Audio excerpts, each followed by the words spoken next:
Good morning, everyone. Let's take our Bibles to Psalm 23, verse number 4 for promise number 266. Promise number 266. But before we do, let me invite you to the Journey Baptist Church tonight at 6:30. We have our Awana Awards, and then immediately following, about 30 minutes in, we're going to switch to the kids going having a party, teens going to their class, and then we'll have adult Bible studies somewhere around 7 o'clock. And we'd love to have you come out and enjoy all of it with us. I think it'd be fascinating for you to watch the Awana Awards in our main sanctuary as the kids are awarded all that they've done through the entire, basically, school year. And so we'd love to have you out to encourage them and applaud them and maybe even be inspired by them. So come out tonight at 6:30 for Awana Awards, and then immediately following the awards will be our adult Bible study and other studies on the property. And so back to promise number 266.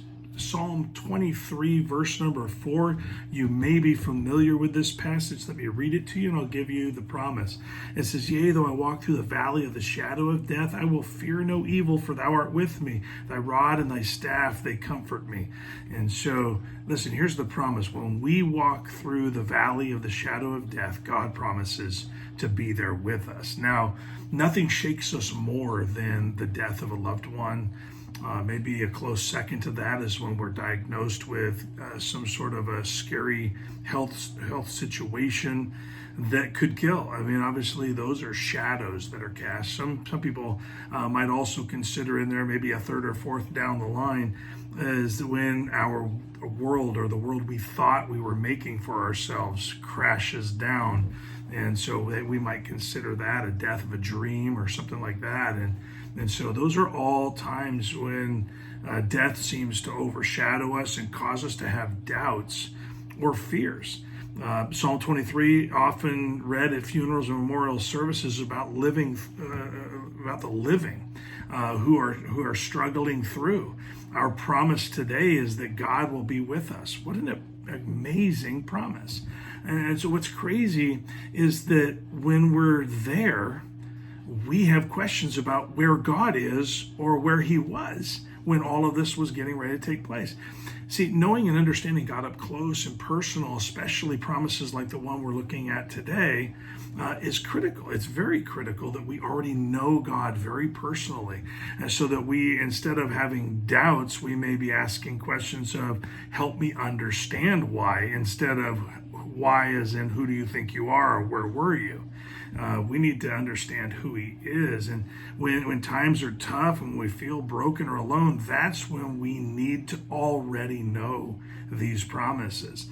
And maybe we need to also have some experiences in smaller settings or lighter circumstances when God has been with us. We need to have experience with that. It's not a time to start learning about his promises, although many people are drawn to the Lord for the first time, or back to the Lord during those times, which is a beautiful opportunity to get right with the Lord.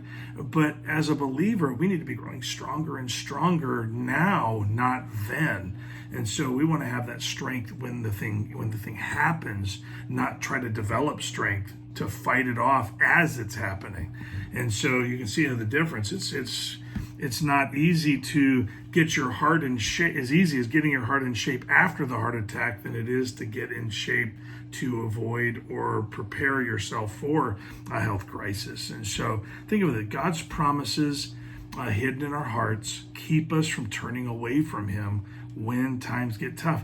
When times get tough is when we're supposed to rest in him. The whole 23rd Psalm is about resting in him, trusting him, and having a close relationship with him. Not something we develop then, but something we already have developed so we can rest in it.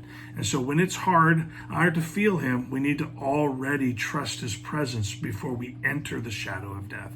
So we will stay with him, the one who is there with us. And so let that be an encouragement to you today. And I hope it helps. Have a great day.